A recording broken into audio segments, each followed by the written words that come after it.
doing today, sir? I'm very well, thanks. How are you? I'm doing good. This has to be an interesting time for you because I know you've been promoting the movie in New York. You're here in LA. You're about to do your first Comic-Con. What's this last week been like for you, or what are you in the middle of? These I've done them before. So basically, how the routine is. The Comic-Con's another thing. We'll get to that. I don't know anything about that. But you're always jet lagged when you are doing press. The chances are the journalist is as well. Most people are not on their own time zone. Obviously, if you fly to New York and you do a chat show, they're on their time zone. But the junket people are under the same pressure as you are, and are getting by on caffeine and whatever else. And so, basically, the rest of the world, what they may or may not realize is that everything that is being said about films generally is being said about people who are strung out on caffeine and who are on the wrong time zone. It's very true. You know what's interesting is I do a lot of set visits now, and I have been for the last few years, and I've learned that when you're on set, this is just a random fact I've learned, when you're on set, you are talking about the movie you think you're making, and when you're doing the junket, you're talking about the movie that it actually is. There's a huge difference. I will resist, and you can't always win this battle, but I always resist talking about a film when I'm in the middle of it.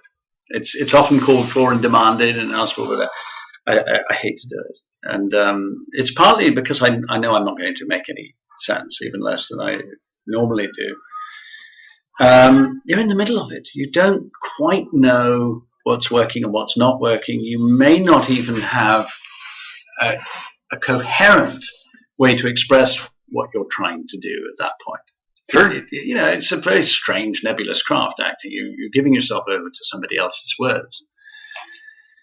And you're pretending to be somebody else. And, I'm used to that. But I find it the least helpful time to step out and start to try to get an overview of what I'm doing when I'm in the middle. But the other thing is that, and a lot of people don't acknowledge this, there's the final edit, the final screenwriting moment is the editing room. Of course. So, you could be also delivering a performance a few different ways, and you don't know. You don't know what's coming out in the wash. Right, exactly. And you don't, even before it gets as far as the can, let alone the editing room, what you intend when someone says action and what actually comes out isn't necessarily an exact science either. I mean, it's if you have any spontaneity, and if the person opposite you has any spontaneity, and if there's anything real going on, there are little accidents that occur.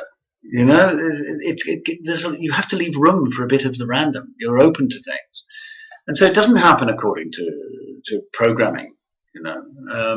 And so you're open to. You obviously have a plan for things. You've learned the lines. It is written most of the time. But the way it's applied, I think, you within the structure, you want some freedom, and so and then on top of that, it's going to be edited, and there's going to be a music cue which gives it a different tone than the one you might have expected, etc., etc. So another very compelling reason to wait until it's done before you talk about it is that I can look up there on the screen, and I can tell you that everything that's up there is what I intended to do. If I give away my intentions beforehand, then I get busted on, mission not accomplished. 100%. I know Christian Bale doesn't like to do interviews on set, but he'll promote the movie. He will do interviews, actually. On Dark Knight, he talked to us on a day he wasn't filming, but days he is filming, he doesnthink like to do press. I think it makes perfect sense. I don't think there's anything precious about that. It's 100%. No. I know that's not your implication. I just, I think it's practicality. Really, as much. Totally. I mean, whatever an actor needs to do to be in the moment, I think that they should be allowed to do it. And Well, it's not just about being in the moment, because what I'm talking about here, it's not just about protecting the work. It's actually about making any sense at all. I was comparing two different things. Yeah. But let me jump into why I get to talk to you today, which is one of my favorite filmmakers is Woody Allen. And, I love his work. And he's an amazing filmmaker. When you first found out, how did you get involved in this project? Did he call you? Did you hear through the grapevine? Grapevine first. He doesn't, as far as I know, call anybody. I've just been at the press conference with the other actors hearing out their stories about how they got approached. and I hear tales of 3-minute meetings. Yeah, where, I've heard 15-second meetings. Yeah, no, he doesn't like to drag these things out at all, and he doesn't audition people. I don't think he doesn't have them read. He works with the help of an exceptional casting director, Juliet Taylor, who's very for many years now, I think, has an extraordinary instinct, and I think that they collaborate in finding the best people. But no, the encounter with Woody Allen is, it seems to me, is he'll tell you he would like you to be in his film, and that's about it. And I was sent the script. I was in Italy. I have a home there, and I was sent the script. Had to be driven to me by hand and handed to me, and that person then had to wait while I read it. And I'm not the quickest reader in the world, so there was this sense of pressure, even though that person wasn't trying to apply any pressure. I didn't want to feel judged on how slow going this was.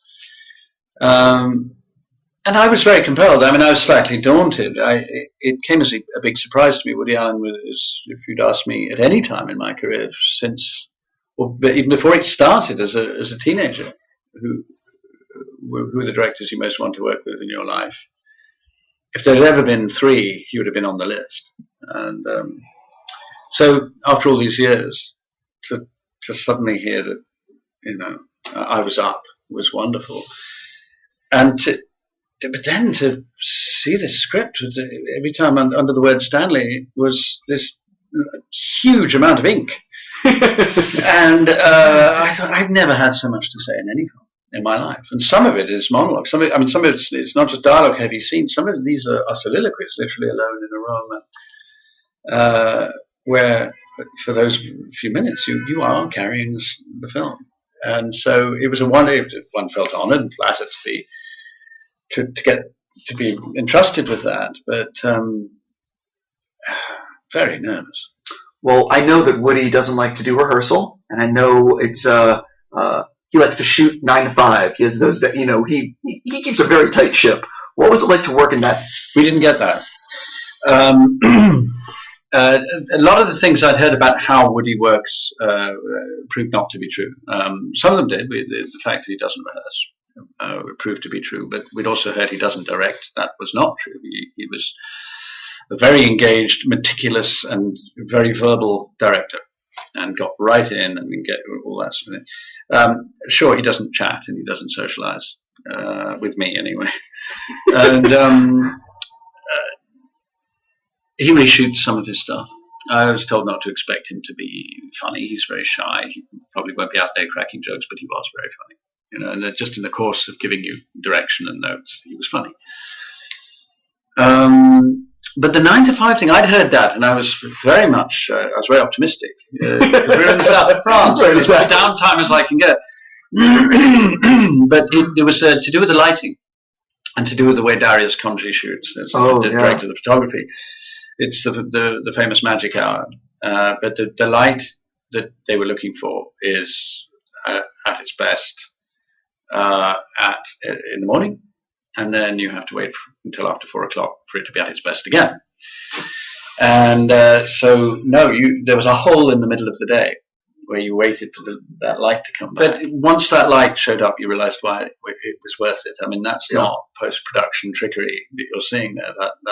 That's the light that he found and the moments that he found. Woody might have been in a good mood because he was in France also, away from New York. You know what I mean? Like, sometimes when people go on location, they can be either in a foul mood or a great mood. Oh, he was in a good mood. Yeah. Again, I have nothing to compare it to, but others did. And there were people who knew what it was like to be around Woody when he was less optimistic about the film he was making. And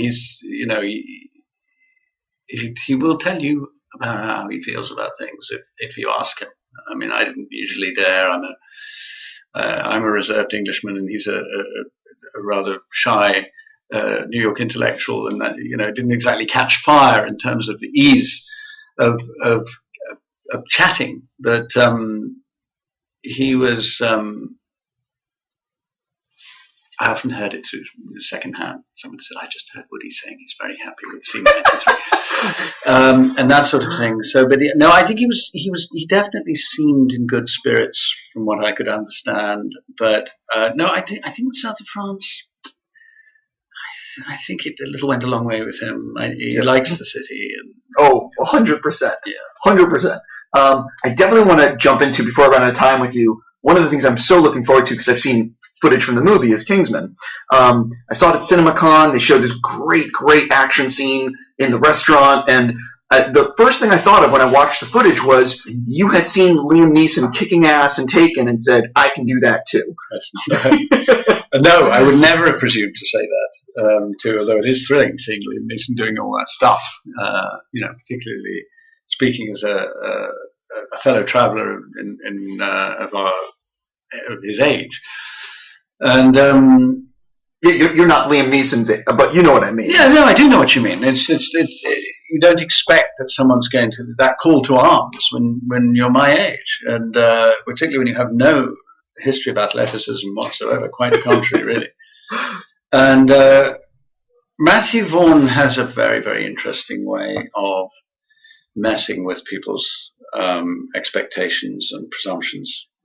He likes to take someone who's identified with something, and then just subvert the image. And in a way, I think what he was doing with me was the flip side of what he did with Robert De Niro in Stardust, which was, the menacing pirate king. And you suddenly find out he's a cross-dresser. And that's the last thing you'd expect Robert De Niro to be doing. And in my case, my recent history of romantic comedies and, the date movies and all the rest of it. Wait, you've done romantic comedies? Apparently so. Yeah, right. I'm reminded of. And then just to turn it and say, well, you don't expect him to be a killing machine. He's the last person on earth you would expect. And that was the point. But in order to sell it, he wanted me to do the stunts. Because anyone can cut to a stunt guy. But he said no, and we met a year before we started shooting, and he hadn't even, I don't even know if he was halfway through his script writing yet, but he wanted to know if I was interested, so that he could proceed with me in mind, and also for me to have a chance to get in training. And his question to me was, are you prepared to do it? He said, you might hate me by the end of this, but I really want you to learn a whole new craft here. Sure. So it was 3 hours a day, every day, for 6 months with this team of 10 guys. Jackie Chan's trainer, 6 times Olympic or 6 times Thai boxing world champion, Olympic gymnast, gold medalist, and then me. Basically, I'd box every morning with my own trainer and had to exercise just to try to maintain, the fight against gravity as I grew older, but nothing on this scale. And even when I was shooting the Magic in the Moonlight, the trainer was there every morning. They sent the trainer to France, and so I'd have to get up and do an hour and a half every morning before going to the set. I'm going to tell you though, it shows, because the footage looked incredible. Like that stuff in the restaurant sequence with the guys and the umbrella. I think people at Comic-Con, speaking of Comic-Con, because you're going this weekend, I think they're going to lose their minds, because I don't think they're prepared. A lot of them probably haven't seen everything, and I'm sure they're going to show a nice sizzle reel. But this is one of these things where I'm sure Matthew and 20th Century Fox are thinking franchise potential, which is maybe something you've never even contemplated. Not really. And I do think there are thoughts that this story will go on. Yes, absolutely. Is it something that you're excited to keep on training every day? No. I had very mixed feelings about it. The first month of that training was agony, and I have huge doubts in my mind about whether I was ever, I felt less than amateur with these guys. But then I just started to love it. I felt like I'd been wasting years not doing stuff like this. But the trouble is, there isn't much stuff like this. You can learn to fight. It's not really a fight. This is choreographed stuff. It's more like a dance, but it's not really a dance either. You're learning moves. You're learning moves, but they have to be right for the camera. Yeah. They have to be in coordination with other people's moves, and then the camera has to be part of the move too. There's another much longer fight sequence, which is being kept up Matthew Vaughn's sleeve, where it's all single angle stuff. So it's mostly full body, and it doesn't intercut. And it's me there for I don't know how many minutes it lasts, but there are an awful lot of people fighting each other with just one cameraman. And of course, he has to be part of the choreography as well. And it hurt a lot at times, but when it was over, I missed it. I had 2 more months on the film of just acting. Going back to pointing my suit at people. I have to wrap with you, but I just have to ask, do you know what you're doing the rest of the year? Are you doing, because I read about this movie Genius. It sounds pretty cool. I'm doing that, yeah. It's that's about the relationship between editor and author. The editor, a very great editor, and also just a man who nurtured literature and was the editor for Thomas Wolfe, Fitzgerald, Hemingway. And it's about his relationship with Thomas Wolfe, who will be played by Jude Law, and it's directed by Michael Grandish. Yeah, I saw what it's about. It looks great. I got to wrap with you, but I will tell you that I think Colin is going to love the footage. Have you seen a rough cut of it, or not at all? So it's still, yeah, I get it. All right, cool. Let me hit stop there. Thank you so much. And